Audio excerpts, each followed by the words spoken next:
This is the red bearded bug man. Just wanted to hopefully save you guys some money. So today, I'm going to show you guys something about a Nissan Titan that I didn't know. I was having heater problems.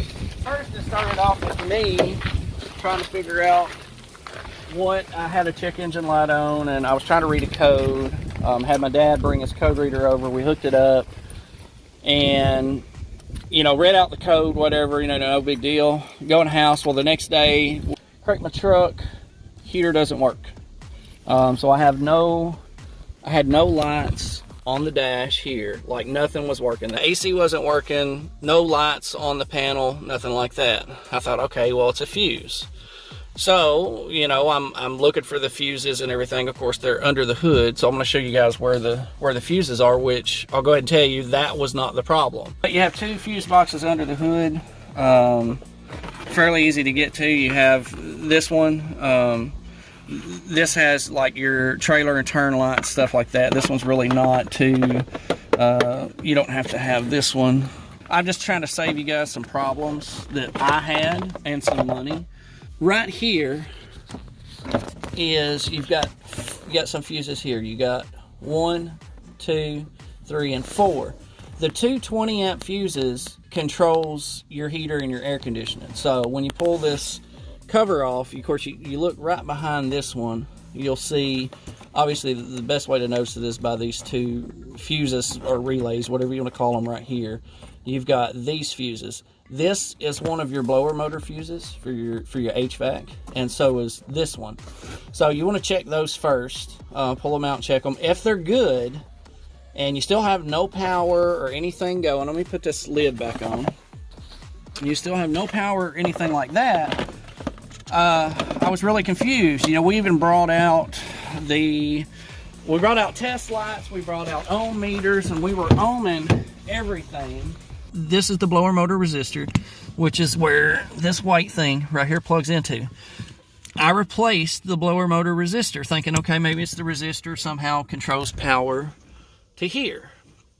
It didn't.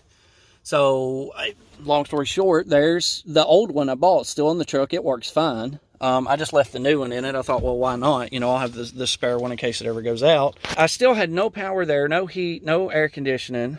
We checked all these fuses. So this is the fuse panel. Obviously, it's beside the passenger door. Right here, you just pull this cover off. So it just pops off. Checked every one of these fuses. All of them, all the way down, nothing.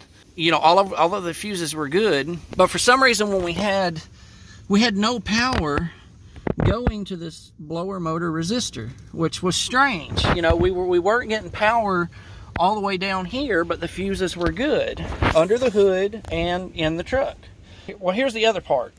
I bought this. I pulled this panel off. So it just pops off right here. I popped the panel off. I thought, okay, maybe there's a fuse or something behind here. Well, there's not. No fuses, no nothing like that behind there. It's got plug-ins that plugs into them. I thought, you know what? This piece is bad. You know, the control knobs and everything's bad. Got on eBay, ordered basically a used one. I got a pretty good deal. I think it was like 70 bucks. Altogether, I ended up spending like $150, $200 between that. You know, the blower motor resistor. We knew the blower motor was good because I actually pulled it out. We tested it, hooked it to the battery, and it was fine. But I bought this, and it got here. I was so excited because it had been cold. I unhooked this. I put the new one in.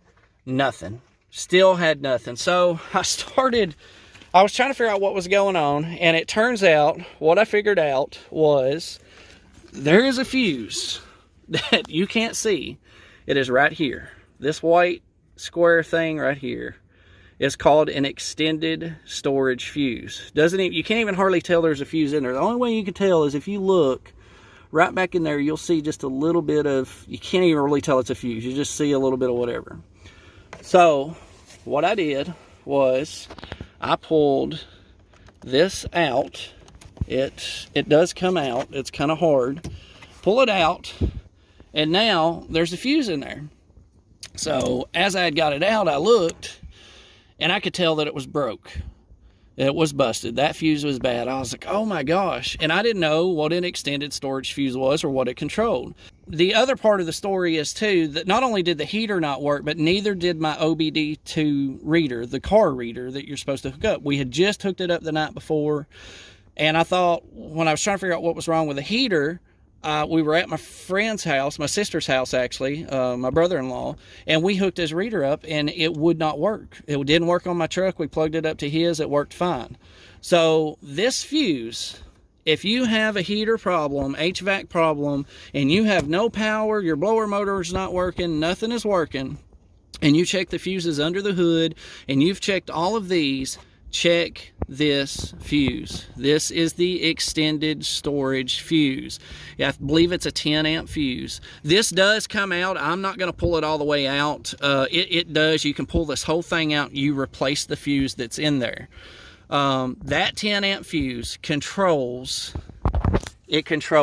all the power to that right there. And it controls your OBD2, which this is the driver's side. It controls that reader right there, that OBD2 reader. So if you have a problem, and hopefully this will save you guys a lot of money from buying different parts to try to figure out what's wrong, check this fuse. If all other fuses are fine and you have no power going to that, and you have no power going to your OBD2 reader, it won't even turn on, check your extended storage fuse. You just pull this out, this whole thing comes out. I replaced the 10 amp fuse. I pushed it back in, which locks it back into place. Turned the truck on, heater come on, HVAC worked, heater worked, AC worked, and the OBD2 reader worked. So hopefully this, guys, will save you some time and some money from just trying to trouble check everything. But check that fuse out. If all your other fuses are good and you still have no power, check the extended storage fuse. Again, it is this one right here. It's beside the passenger door on a Nissan Titan 2012. Hope this helps you guys out. Talk to you later.